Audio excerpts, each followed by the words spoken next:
I'm Andy Offutt Irwin, and I live in Newton County. I so very much live in Newton County. In fact, I live in Covington, Georgia. In fact, I live a quarter mile from here at Academy Springs Park, where I grew up.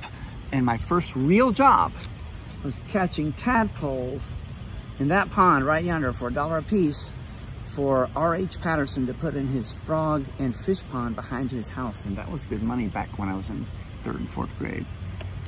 That's who I am.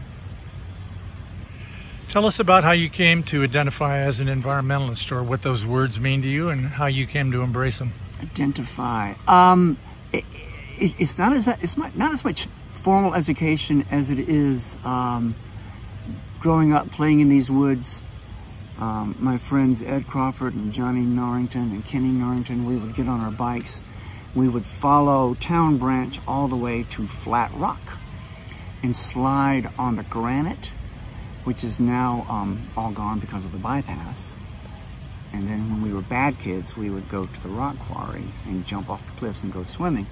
So I always liked being outside, and then I became a camp counselor. And when I became a camp counselor, and that was at Camp Listen in Dahlonega, working for the Methodists, I learned the difference between dominion and dominating. In my tradition as a Christian, having dominion means taking care of the environment.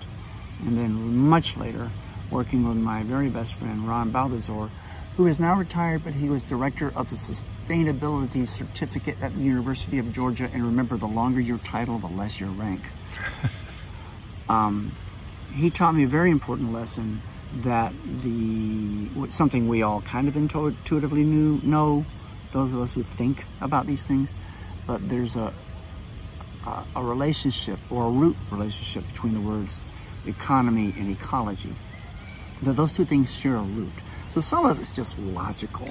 Some of it is supply and demand. We have so much that we can use in this world. That's our supply, and our demand is how much we want. How self-centered are we going to be and in wanting what we want without thinking of the supply and the people that follow us that also need the supply? As far as the outdoors are concerned, I know I'm in the minority. I hate leaf blowers. That's to keep Maurice from having to edit. I think they are one of the worst inventions of all time, because what people want is a good photograph. And you get a good photograph, and you even get a good silent movie of, say, a pastoral college 3 miles from where we sit here, for example.